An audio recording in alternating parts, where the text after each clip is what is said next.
evening, I'd like to provide the American people with an update on our efforts to protect the integrity of our very important 2020 election. If you count the legal votes, I easily win. If you count the illegal votes, they can try to steal the election from us. If you count the votes that came in late, we're looking at them very strongly, but a lot of votes came in late. I've already decisively won many critical states, including massive victories in Florida, Iowa, Indiana, Ohio. To name just a few, we won these and many other victories despite historic election interference from big media, big money, and big tech. As everybody saw, we won by historic numbers. And the pollsters got it knowingly wrong. They got it knowingly wrong. We had polls that were so ridiculous, and everybody knew it at the time. There was no blue wave that they predicted. They thought there was going to be a big blue wave. That was false. It was done for suppression reasons. But instead, there was a big red wave. And it's been properly acknowledged, actually, by the media. They were, I think, very impressed. But that was after the fact. That doesn't do us any good. We kept the Senate despite having twice as many seats to defend as Democrats, and in a really much more competitive states, we did a fantastic job with the Senate. I think we're very proud of what's happened there, and many more seats to defend. They spent almost $200 million on Senate races in South Carolina and Kentucky alone, 2 races, and hundreds of millions of dollars overall against us. At the national level, our opponents' major donors were Wall Street bankers and special interests. Our major donors were police officers, farmers, everyday citizens. Yet for the first time ever, we lost 0 races in the House. I was talking to Kevin McCarthy today. He said he couldn't believe it. 0 races, very unusual thing, 0. And actually won many new seats with, I think, many more on the way. This was also the year of the Republican woman. More Republican women were elected to Congress than ever before. That's a great achievement. I won the largest share of non-white voters of any Republican in 60 years, including historic numbers of Latino, African American, Asian American, and Native American voters, the largest ever in our history. We grew our party by 4 million voters, the greatest turnout in Republican Party history.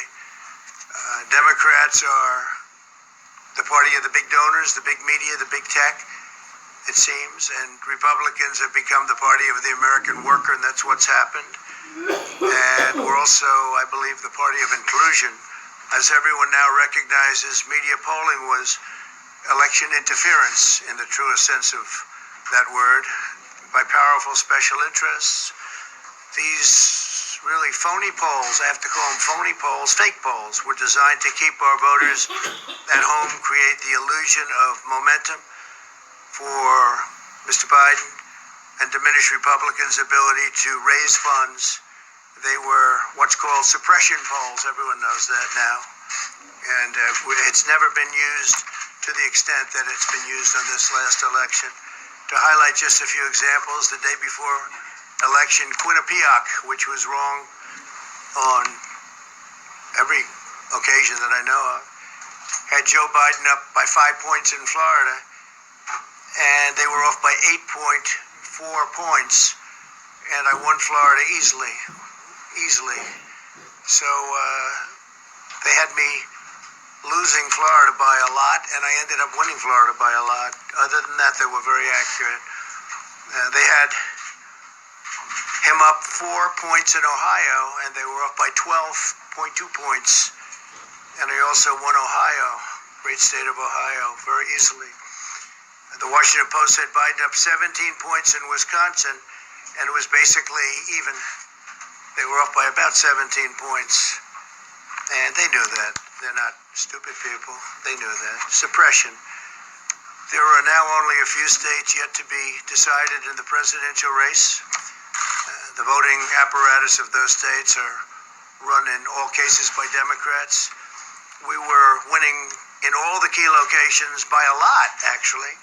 And then our numbers started miraculously getting whittled away in secret, and they wouldn't allow legally permissible observers. We went to court in a couple of instances, and we were able to get the observers put in, and when the observers got there, they wanted them 60, 70 feet away, 80 feet, 100 feet away, or outside the building to observe people inside the building.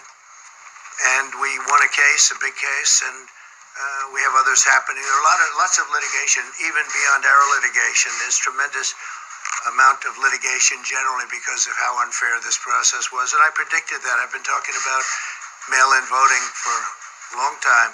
It's really destroyed our system. It's a corrupt system. And it makes people corrupt even if they aren't by nature. But they become corrupt. It's too easy. They want to find out how many votes they need, and then they seem to be able to find them. They wait, and then they find them. And you see that on election night. We were ahead in vote in North Carolina by a lot, tremendous number of votes. And we're still ahead by a lot, but not as many, because they're finding ballots all of a sudden. Oh, we have some mail-in ballots. It's amazing how those mail-in ballots are so one-sided, too. I know that it's supposed to be to the advantage of the Democrats, but in all cases, they're so one-sided. We were up by nearly 700,000 votes in Pennsylvania. I won Pennsylvania by a lot, and that gets whittled down to, I think they said now we're up by 90,000 votes, and they'll keep coming and coming and coming. They find them all over.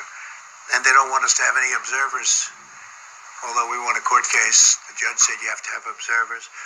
Likewise in Georgia, and they're appealing. Actually, they're appealing.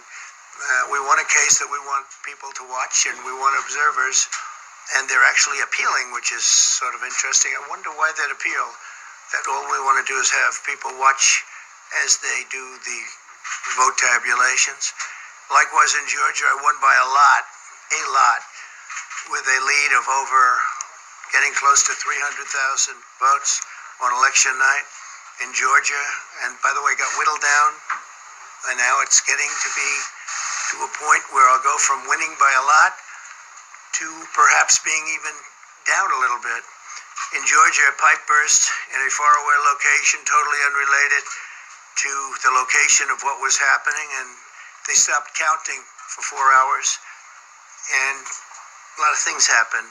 The election apparatus in Georgia is run by Democrats. We also had margins of 300,000 in Michigan. We're way up in Michigan, won the state. And in Wisconsin, we did likewise fantastically well. And that got whittled down. In every case, they got whittled down. Today, we're on track to win Arizona. We only need to carry, I guess, 55% of the remaining vote, 55% margins, and that's a margin that we've significantly exceeded, so we'll see what happens with that, but we're on track to do okay in Arizona. Our goal is to defend the integrity of the election. We'll not allow the corruption to steal such an important election, or any election for that matter, and we can't allow anybody to silence our voters and manufacture results. I've been doing a lot of public things for a long time. I've never had anything that's been as inspirational, by people calling, talking, sending things to us. I've never seen such love and such affection and such spirit as I've seen for this. People know what's happening, and they see what's happening, and it's before their eyes. And there are many instances which will be reported very shortly. There's tremendous litigation going on, and this is a case where they're trying to steal an election. They're trying to rig an election, and we can't let that happen. Detroit and Philadelphia, known as two of the most corrupt political places anywhere in our country, easily cannot be responsible for engineering the outcome of a presidential race, a very important presidential race. In Pennsylvania, Democrats have gone to the state Supreme Court to try and ban our election observers, and very strongly. Now, we won the case, but they're going forward. They don't want anybody in there. They don't want anybody watching them as they count the ballots. And I can't imagine why. There's absolutely no legitimate reason why they would not want to have people watching this process, because if it's straight, they should be proud of it. Instead, they're trying, obviously, to commit fraud. There's no question about that. In Philadelphia, observers have been kept far away, very far away, so far that people are using binoculars to try and see, and there's been tremendous problems caused. They put paper on all of the windows so you can't see in, and the people that are banned are very unhappy and become somewhat violent. The 11th Circuit ruled that in Georgia the votes have been in by election day, that they should be in by election day, and they weren't. Votes are coming in after election day. And they had a ruling already that you have to have the votes in by election day. To the best of my knowledge, votes should be in by election day. And they didn't do that. Democrat officials never believed they could win this election, honestly. I really believe that. That's why they did the mail-in ballots, where there's tremendous corruption and fraud going on. That's why they mailed out tens of millions of unsolicited ballots without any verification measures whatsoever. And I've told everybody that these things would happen because I've seen it happen. I watched a lot of different elections before they decided to go with this big, massive election with tens of millions of ballots going out to everybody, in many cases totally unsolicited. This was unprecedented in American history. This was by design, despite years of claiming to care about the election security. They refused to include any requirement to verify signatures, identities, or even determine whether they're eligible or ineligible to vote. People are walking in there. They have no idea. They just take in numbers. They're writing down things, the workers, and doing a lot of bad things. And we have a lot of information coming and litigation that you'll see that will shake even you people up. And you've seen it all. The officials overseeing the counting in Pennsylvania and other key states are all part of a corrupt Democrat machine that you've written about, and for a long time you've been writing about the corrupt Democrat machine.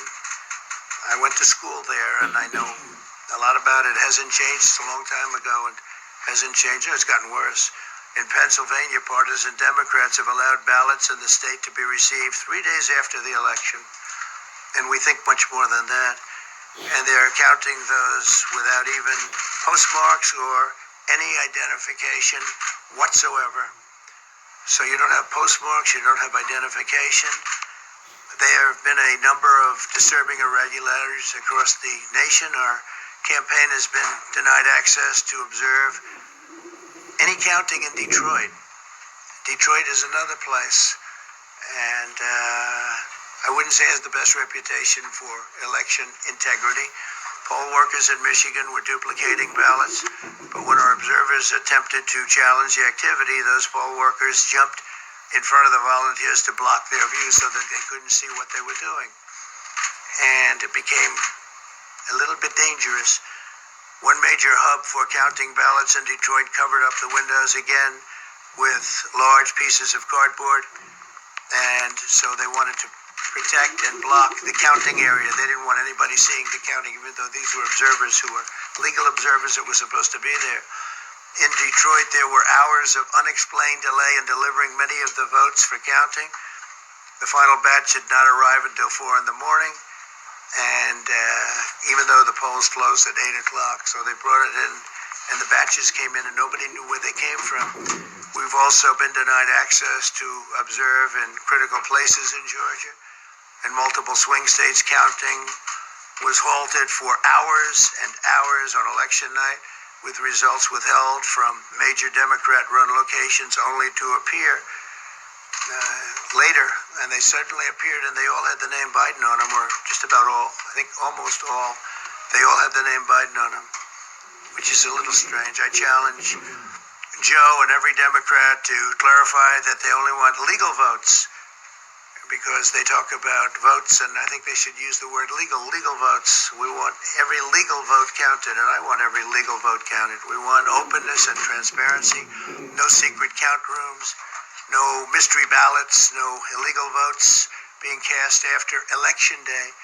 You have Election Day, and the laws are very strong on that. You have an Election Day, and they don't want votes cast after Election Day, and they want the process to be an honest one. It's so important. We want an honest election, and we want an honest count, and we want honest people working back there, because it's a very important job. So that's the way this country is going to win. That's the way the United States will win. And we think we will win the election very easily. We think there's going to be a lot of litigation because we have so much evidence, so much proof, and it's going to end up perhaps at the highest court in the land. We'll see.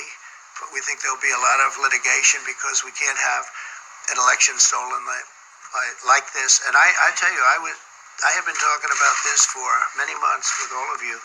And I've said very strongly that mail-in ballots are going to end up being a disaster. Small elections were a disaster. Small, very easy to handle elections were disastrous.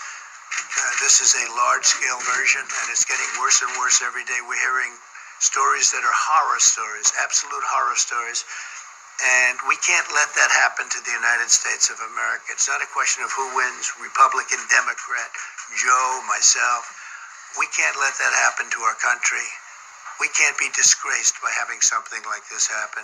So it will be hopefully cleared up, maybe soon, I hope soon, but it'll probably go through a process, a legal process. And as you know, I've claimed certain states, and he's claiming states, and we can both claim the states, but ultimately I have a feeling judges are going to have to rule.